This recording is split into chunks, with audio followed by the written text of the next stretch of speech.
पुण्यात जिथून जीबीएसचा फैलाव झाल्याचा आरोप होतोय त्याच नांदेड सिटी भागाचा पाणी पुरवठा विहिरीची पाहणी करण्यासाठी आज केंद्रीय पथक येताच मोठा गोंधळ उडाला।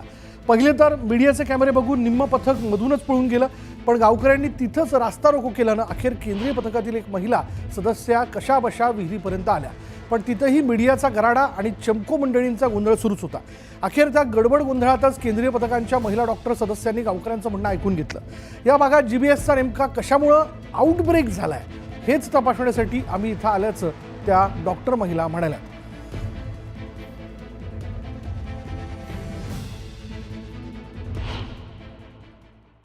सुरुवातीला तर रिव्ह्यू करेल ना पहिले, म्हणजे स्टेटमध्ये तर काही ऍक्टिव्हिटीज पाण्याचं बघणार किंवा बाकी एफडीए कडनं पण त्यांची असं कोणी सेपरेट तर काम नाही करणार आहे, हो की नाही। स्टेटचं हेल्थ असेल किंवा बाकीच्या हे असतील, हां बाकीच्या NIV आहे, स्टेट गव्हर्नमेंट आहे, ऑलरेडी सर्वेलन्स चालू झाला होता।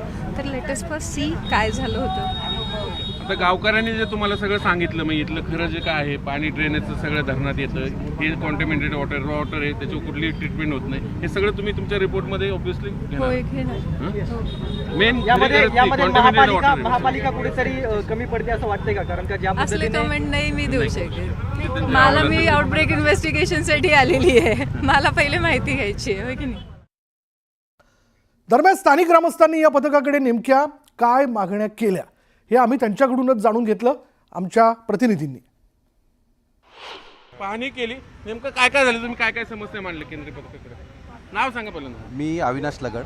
आज केंद्रीय पथक इथं आलं, त्यांनी पाहणी न करताच रिटर्न जायची भूमिका घेतली। आम्ही जेव्हा गाडी समोर बसलो तेव्हा त्या इथं आल्या। आमचं एकच मागणं आहे की तुम्ही इथं येऊन जे बघायला आलात ॲटलिस्ट त्याची पाहणी करून पुढची प्रोसिजर केली पाहिजे। काहीच नाही आहे तर तुम्ही निघून जाऊन काय रिपोर्ट देणार आहात? पण झालं नंतर नाही झालं कुठलं, जेव्हा त्यांनी इथून फक्त विहिरीच्या तिथं थांबल्या आणि निघून गेल्या। आमचं एकच मागणं आहे, विहिरीला फिल्ट्रेशन प्लांट द्या, ती परिस्थिती सुधारून आम्हाला स्वच्छ पाणी द्या। बोला। पथक आलं होतं चुकीचे, ते न बघता निघून गेले। इतकं बेकार परिस्थिती, पाणी केली की आता? नाही, पाणी नंतर केली, जेव्हा लोकांनी अडवलं त्यांना रस्त्यावर उतरलं तेव्हा त्यांनी पाणी केली। मागणी काय केली? मागणी की गावाला फिल्टर प्लॅन द्या, कॉर्पोरेशन का गाव वर्ग झाल्यात पण सुविधा काही मिळत नाहीत, ड्रेनेज लाईन खराब झाल्यात, पाण्याच्या लाईनी खराब आहेत, त्याच्यावर लक्ष दिलं पाहिजे। आरोग्य विभाग अजून ह्याच्या काय जिल्हा परिषदकडे तो ह्याच्या वर्ग झाला पाहिजे। जर तुम्ही गावं घेतल्यात त्यांच्याकडच्या काय सुविधा मिळत नाही, लोक सगळी आजारी पडतात, तर त्यांची परिस्थिती खराब आहे, उपचार करायला त्यांच्याकडे उपलब्धता नाही आहे गोष्टीतून पैशाची। ऐकून घेतलेलं आता ते काय पातळीच्या गोष्टी। मी अशोक मते, माजी सदस्य जिल्हा नियोजन समिती। पथक आलं होतं, परंतु लोकांच्या दबावामुळं त्यांना ते न भेटता परत चाललं होतं। लोकांच्या दबावामुळं त्यांना तिथं आलं, पण त्यांनी काय पाणी केली हे तर आम्हाला कल्पना नाही। पण आमची मागणी अशी आहे की या ज्या 3 गावांना पाणी पुरवठा या एरियामधून होतो त्याच्यावरती त्वरित फिल्टरेशन प्लॅन्ट बसवला जावा, स्वच्छ पाणी मिळावं। परंतु त्याची मूळ कारणं जे दूषित पाणी का येतं, त्याच्या पाणलोट क्षेत्रामध्ये जे काय अतिक्रमणं झालेली आहेत आणि पाटबंधारा शेतच कुंपण खातंय, पाटबंधाऱ्याचेच कर्मचारी तिथं गोठे बांधतात आणि त्यांचा मूलमूत्र धरणामध्ये सोडतात 500 मीटर अंतरावरती। त्याचा परिपूर्ण पहिला अभ्यास करून ते अतिक्रमणं काढली पाहिजेत। पथकांना आम्ही अडवण्याचा प्रयत्न करतोय। स्टंटबाजी होती का आंदोलन? स्टंटबाजीचं काय आहे? अहो लोक मेल्यानंतर आम्हाला स्टंटबाजी कशासाठी करायची?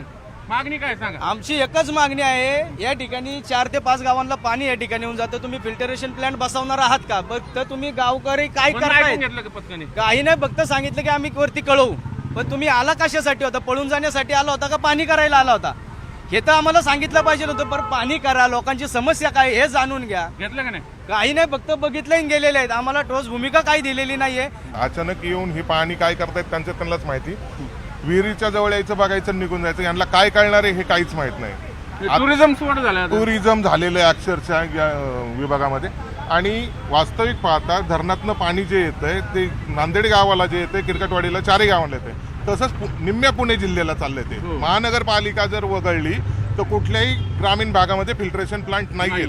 व्हिडिओ जर्नलिस्ट सचिन हंचटेसह चंद्रांत पुंजे, न्यूज 18 लोकमत पुणे।